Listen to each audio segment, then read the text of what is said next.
여러분 안녕하세요. 생강남 ETF입니다. 간밤에 미국의 증시는 초반에 좋은 흐름을 가져가서 기대를 살짝 해봤었는데요. 아쉽게도 마무리는 크게 하락을 하고 마무리가 됐습니다. 여전히 변동성은 크기 때문에 항상 마음을 단단하게 하셔야 할 것 같고요. 그럼 시장의 주요 흐름들에 대해서 한번 관련된 내용을 살펴보겠습니다. 현재 미국의 증시는 예상보다 높았던 소비자 물가지수인 CPI의 수치로 인해서 다시 한번 급락을 했는데요. 좋은 흐름을 기대하고 있었기 때문에 다소 아쉬운 상황이 된 것 같습니다. 현지 시간으로는 11일 다우지수는 마이너스 1.02%가 하락을 했고요. S&P 500 지수도 마이너스 1.65%가 하락을 한 모습이고, 그리고 기술주 중심의 나스닥 지수 역시 가장 큰 폭인 마이너스 3.18%가 급락을 하면서 이렇게 미국을 대표하는 3대 지수는 다시 크게 하락을 하면서 장을 마무리했습니다. 시장의 공포지수로 불리고 있는 변동성 지수는 장 초반 좋았던 흐름을 따라서 내려갔었다가 다시 장 후반에 좋지 못한 흐름을 따라서 도로 올라갔는데요. 전일 종가보다는 살짝 내려간 상황이기는 하지만 여전히 수치가 30을 넘어가 있기 때문에 투자자들의 투자 심리가 굉장히 불안정한 상태라고 볼 수가 있을 것 같고요. 그럼 우선 대표적인 우량한 기술주 기업들의 흐름을 살펴보면 아쉽게도 13개 기업들이 전부 다 하락을 했습니다. 거기다가 마이너스 3% 이상 크게 급락을 한 기업들도 9개나 되기 때문에 시간의 장에서도 흐름을 뒤집을 만큼의 큰 변화도 없었고요. 따라서 오늘 국내장에서 관련된 두 가지 ETF는 모두 크게 하락을 할 것이 예상이 되고 있습니다.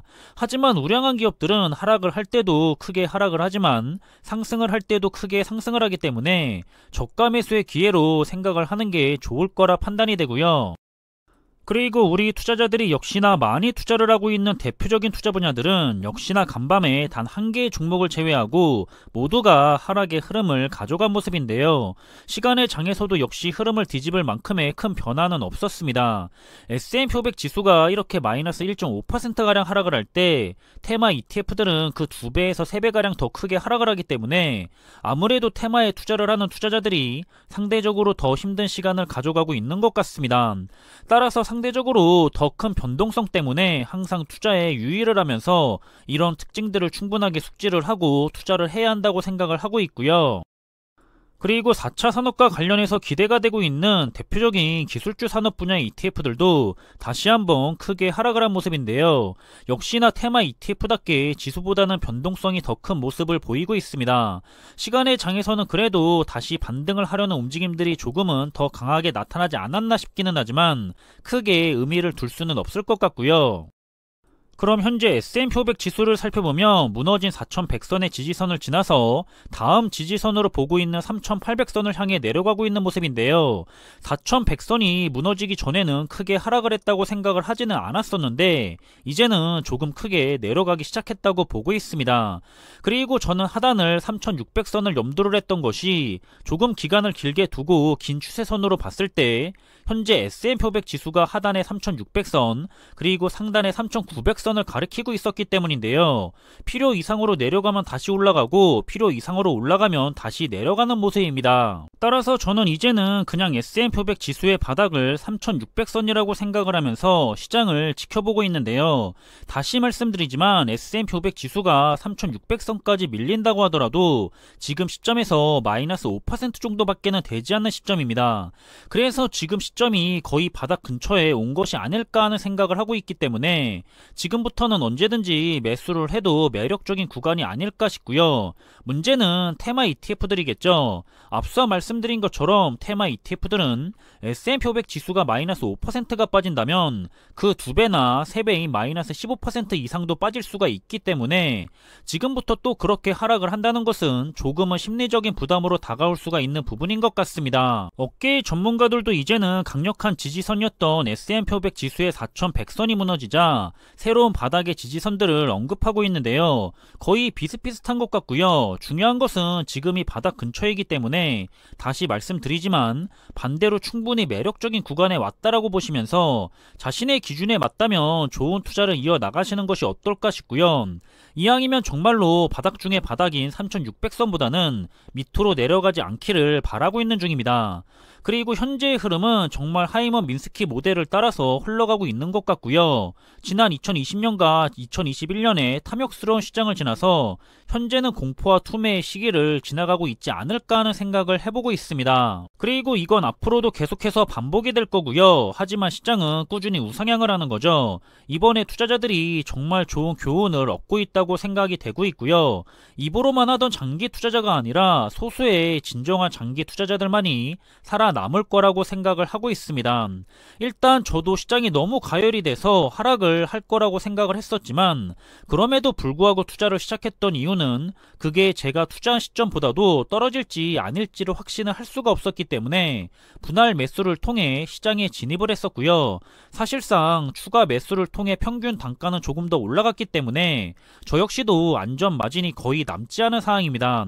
지난 2년간의 투자의 성과가 제자리로 돌아온 상황이고요. 하지만 아쉬워할 것도 없고 애초에 시장의 정확한 흐름은 누구도 예측하지 못한다고 보고 있기 때문에 좋은 종목에 투자를 했다면 그 다음 남은 것은 시간일 뿐입니다. 시간이 지나가면 지나갈수록 안전 마진이 크게 잡혀가기 때문에 리스크나 손해는 장기적으로 가면 갈수록 신경을 쓸 필요가 없이 점점 더 줄어간다고 하는 거고요. 지난 닷컴 버블이나 금융위기, 미국과 중국의 무역전쟁, 그리고 코로나19 팬데믹까지 이런 큰 시장의 위기가 왔었다고 하더라도 자신이 운이 없어서 최고점에 물렸다고 하지만 결국에 시간이 지나가면 지나갈수록 크게 우상향한 시장의 흐름 때문에 손해가 없다는 거고요. 그리고 주변을 보면 너무 최저점을 맞춰서 투자에 들어가려고 하는 모습들을 많이 보이고 있는데요. 그건 워렌 버핏도 못하는 겁니다.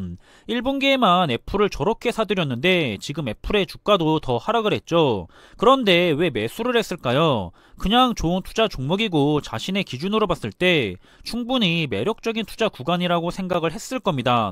그래서 투자를 했고요. 남은 것은 이제 시간이 필요할 뿐인 거죠. 좋은 종목에게 투자를 했다면 짧은 기간의 성과가 좋다 나쁘다 그리고 지금이 바닥이다 아니다를 두고 너무 신경을 쓰지 말자는 겁니다. 물론 투자자들이 더 나은 투자의 성과를 위해서 어느 정도 노력을 하는 모습은 나쁘지 않습니다. 하지만 너무 집착을 하면서 고점과 저점을 맞추려고 하지는 않았으면 하고요.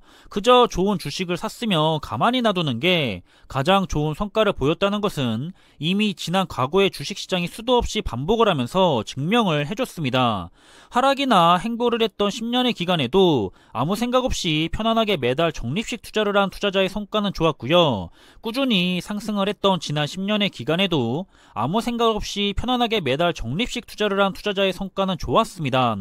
그리고 우리는 초반에 시드머니에 대한 투자도 중요하지만 계속해서 매달 월급을 받으면서 꾸준히 추가 매수를 해야 하는 적립식 투자자들이 대부분이죠. 전문가들도 마찬가지고 정보가 훨씬 부족한 우리 개인 투자자들도 마찬가지고 몇 번 운이 좋게 시장의 타이밍에 맞아서 좋은 투자를 할 수는 있겠지만 그게 계속해서 반복이 되지는 않습니다.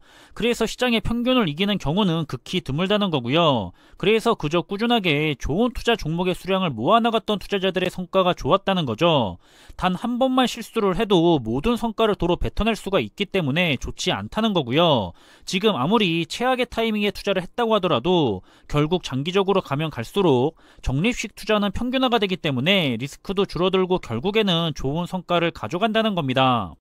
따라서 심리적으로 지금 당장은 손해를 봤다고 생각을 해서 그렇지 결국 장기적으로 가면 갈수록 적립식 투자가 손해도 아니고 오히려 더 나았다는 점입니다.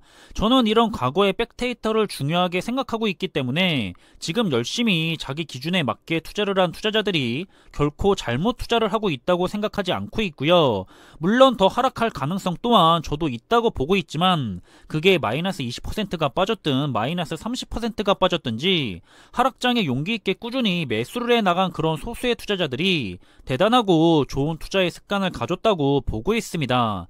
그런 소수의 장기 투자자들이 결국에는 웃게 될 거라고 믿고 있고요. 우리는 적립식 투자자이기 때문에 여윳돈을 이미 다 사용해서 없다면 그저 매달 월급날마다 추가 매수를 하면 되는 거고 평소에도 근검 전략을 하면서 불필요한 소비를 줄이며 한 주라도 더 매수를 하는 습관을 들이면 되는 겁니다. 국내 ETF는 한 주에 10,000원에서 20,000원 사이 상품들이 많이 있기 때문에 충분히 가능한 일이죠. 지금 스스로가 너무 최적의 타이밍에 투자를 하려고 하고 있는 것은 아닌지, 워렌 버핏도 못하는 그런 투자에 너무 집착을 하고 있는 것은 아닌지 충분하게 잘 생각을 해보셨으면 좋겠고요. 그럼 저는 이번에 준비한 내용은 여기서 마무리하겠습니다. 항상 준비한 내용들이 여러분들과 함께 투자하는 데 있어서 많은 참고가 될 수 있는 그런 좋은 영상이 되기를 바라고 있고요. 심리적으로도 그리고 좋은 정보로도 도움이 되었으면 좋겠습니다.